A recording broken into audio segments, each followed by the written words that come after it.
السلام عليكم ورحمة الله تعالى وبركاته. الحمد لله رب العالمين والعاقبة المتقين والصلاة والسلام على رسوله الكريم. أما بعد الحمد لله. அல்லாஹ் சுப்ஹானஹு வ தஆலா இந்த ரமலானை முழுமையாக அடையக்கூடிய பாக்கியத்தை இந்த ரமலான் இஜ்திமாவில் நமக்கு தந்திருக்கிறான். இது போன்று பல ரமலான் இஜ்திமாக்களின் மூலமாக இந்த ரமலானை முழுமையாக அடையக்கூடிய பாக்கியத்தை வல்ல ரஹ்மான் உங்களுக்கும் எனக்கும் தந்தல் புரிவானாக.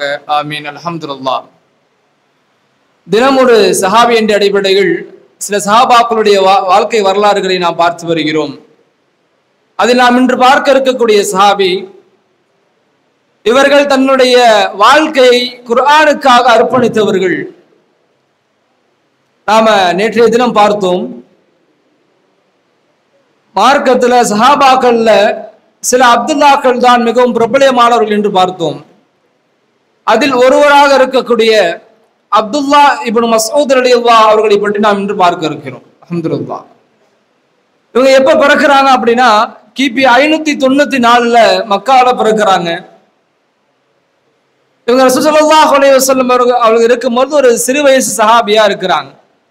எந்த அளவுக்குன்னு சொன்னா கிட்டத்தட்ட அப்பதான் அவங்க வாலிபத்தை அடைகிறாங்க. ஒரு 13-14 வயசுல இருக்கிறாங்க.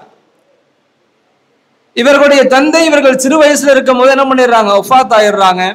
என்னுடைய தாயாருடைய வளர்ப்புல தான் இவங்க வளர்றாங்க. அப்போ ஒரு முறை என்ன பண்றாங்கன்னா, ஆடு மேய்ச்சிட்டு இருக்கிறாங்க அப்துல்லா இப்னு மஸ்ஊத் ரலியல்லாஹு. அப்ப ரசூல் ஸல்லல்லாஹு அலைஹி வஸல்லம் அவர்களும் அவருடைய நபித்தோழராக இருக்கக்கூடிய அபூபக்கர் சித்திக் ரலியல்லாஹு அவங்களும் என்ன பண்றாங்க, வந்துட்டு இருக்கிறாங்க. ரெண்டு பேருக்கும் பசி ஏற்படுது. அப்ப அந்த ஆடு மேய்க்கக்கூடிய நபர் யாருன்னு பார்த்தா இந்த சஹாபி அப்துல்லா இப்னு மஸ்ஊத் ரலியல்லாஹு அவங்க இஸ்லாத்தை ஏத்துக்கல. அப்ப அவங்களுக்கு சின்ன வயசா இருக்குது. அப்ப அபூபக்கர் சித்திக் ரலியல்லாஹு அவங்க வந்து கேட்கிறாங்க, இந்த மாதிரி எங்களுக்கு நாங்கள் ஆட்டுல இருந்து பால் எடுத்துக்கிறோம்ப்பா, எங்களுக்கு பால் கூட அப்படின்னு கேட்கும் பொழுது அந்த சிறுவரா இருக்கக்கூடிய இப்னு மஸ்ஊத் ரலியல்லாஹு அவங்க சொல்றாங்க, இது என்னுடைய ஆடு இல்ல. முதல் 2 விஷயம் சொல்றாங்க, இது என்னுடைய ஆடு இல்ல. 2வது விஷயமா என்ன சொல்றாங்க அப்படின்னா, இந்த ஆடுகள் பால் தராது, எல்லாமே மலடியான ஆடுகள் அப்படின்னு சொல்றாங்க. நீ ஆட்டை மட்டும் கொடுப்பா, நாங்க என்ன பண்ணிக்கிறோம், அதுல இருந்து நாங்க பாலை எடுத்துக்கிறோம் அப்படின்னு அபூபக்கர் சித்திக் ரலியல்லாஹு அவங்க சொல்ல, இந்த சிறுவனா இருக்கக்கூடிய இப்னு மஸ்ஊத் ரலியல்லாஹு அவங்க என்ன பண்றாங்க, அந்த ஆடை கொடுக்குறாங்க. ரசூல் ஸல்லல்லாஹு அலைஹி வஸல்லம் அவங்க சில துஆக்களை ஓதி என்ன பண்றாங்க, அந்த ஆட்டுல இருந்து அந்த பாலை எடுத்து குடிக்கிறாங்க. குடிச்சிட்டு அந்த சிறுவனுக்கும் கொடுக்குறாங்க. கொடுத்துட்டு ரசூல் ஸல்லல்லாஹு அலைஹி வஸல்லம் அவங்க கேட்கிறாங்க, உனக்கு ஏதாவது ஆசை இருந்துச்சுன்னா, உனக்கு ஏதாவது தேவை இருந்துச்சுன்னா சொல்லுப்பா, என்ன பண்ண நான் உனக்கு கொடுக்குறேன் அப்படின்னு சொல்லும் போது, அந்த சிறு வயதிலேயே மிகவும் அறிவாற்றலாக இருந்தார்கள் இப்னு மஸ்ஊத் ரலியல்லாஹு. ஏதோ பொருளோ காசோ தினாரோ எதுவும் கேட்கல. கேட்டது என்னன்னு சொன்னா, நீங்க அந்த பால் விஷயத்துக்கு முன்னாடி ஒரு துவா சொன்னீங்கல்ல, அந்த துவாவை எனக்கு சொல்லித்தாங்க அப்படின்னு சொல்லும் போது ரசூல் ஸல்லல்லாஹு அலைஹி வஸல்லம் வியந்தவர்களுக்காக துவா செய்யறாங்க. பிற்காலத்துல அவங்க என்ன பண்றாங்க, இஸ்லாத்தை ஏத்துக்கிறாங்க. அப்ப இந்த சஹாபி இப்னு மஸ்ஊத் ரலியல்லாஹு அவங்க தன்னுடைய வாழ்க்கை குர்ஆனுக்காக அர்ப்பணிக்கிறாங்க, குர்ஆனுக்கு எழுதுறதுக்காக அர்ப்பணிக்கிறாங்க. ரசூல் ஸல்லல்லாஹு அலைஹி வஸல்லம் அவங்கள்ட்ட வஹி இறங்குச்சுன்னு சொன்னா அதை எழுதக்கூடிய பொறுப்புல மிக முக்கியமானவர்களாக யார் இருக்கிறாங்கன்னு பார்த்தா இவங்க இருக்கிறாங்க, இப்னு மஸ்ஊத் ரலியல்லாஹு அவங்க இருக்கிறாங்க. கிட்டத்தட்ட 70 சூறாக்கள் என்ன பண்றாங்க, ரசூல் ஸல்லல்லாஹு அலைஹி வஸல்லம் அவங்க சொல்லி கொடுத்து அவங்கள மூலியமாக என்ன பண்ணிக்கிட்டேன்னா மனனம் செய்திருக்கிறேன் என்பதாக சொல்லி காட்டுறாங்க. ரசூல் ஸல்லல்லாஹு அலைஹி வஸல்லம் அவங்கள்ட்ட வஹி இறங்குச்சுன்னா அதை என்ன பண்ணுவாங்க, தோடுகளிலும் எலும்புகளிலும் என்ன பண்ணுவாங்க, அதை எழுதி பத்திரப்படுத்துவாங்க. அது மட்டும் இல்லாம இந்த 3 விஷயத்தை, அதாவது இப்னு மஸ்ஊத் ரலியல்லாஹு அவங்க வந்து எந்த ஒரு பெருமையும் இல்லாதவர்கள், அவங்க ஒரு 3 விஷயத்தையும் சொல்லி காட்டுறாங்க. நீங்க குர்ஆன்ல உள்ள அனைத்து சூறாக்களிலும் சரி, அது எந்த சூறாவா இருந்தாலும் அதனுடைய 3 விஷயங்கள் எனக்கு தெரியும். அதுல முதல் விஷயம் என்னன்னு சொன்னா, அந்த சூறா எப்ப இறங்குச்சு. 2வது விஷயம், அந்த சூறா எதற்காக வேண்டி இறங்குச்சு, அந்த சூறா எங்க இறங்குச்சு அப்படின்னு சொல்லிட்டு அந்த சூறாவுடைய விஷயங்கள் எனக்கு என்ன பண்ணுவோம், முழுமையாக தெரியும் என்பதாக குர்ஆனுடைய குர்ஆனுடைய விளக்கத்தை அவங்க என்ன பண்ணியிருந்தாங்க, தெரிஞ்சிருந்தாங்க.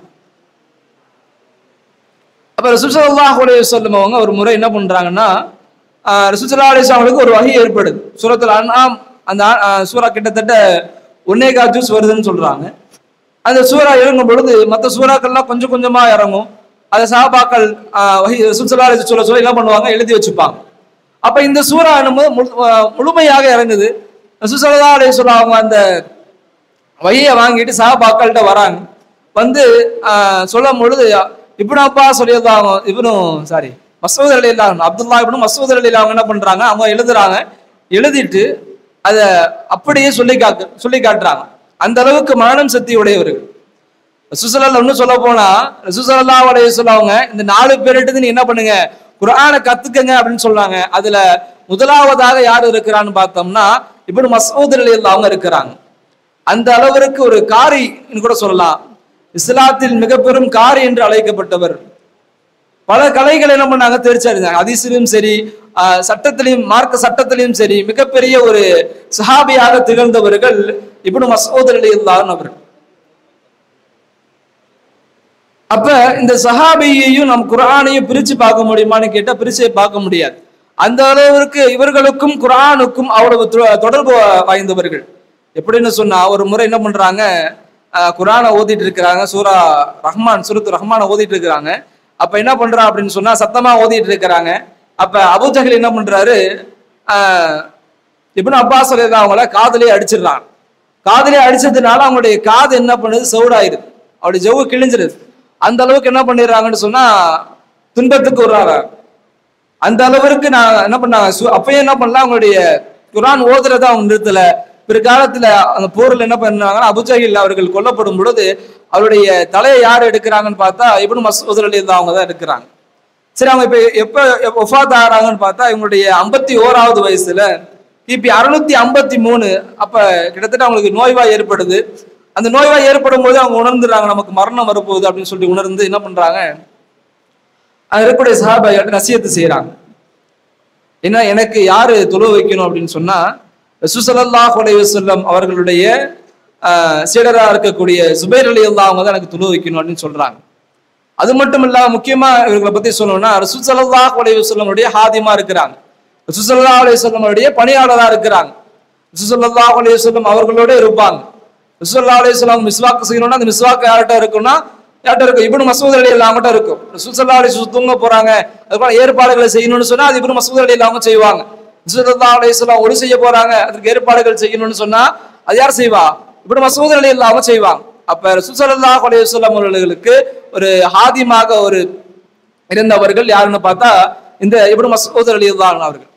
அப்ப நம்ம வரக்கூடிய காலங்கள்ல இன்னும் நிறைய அதிகமான சஹாபாக்களுடைய வாழ்க்கை வரலாறு நம்ம தெரிஞ்சுப்போம் இன்ஷா அல்லாஹ்.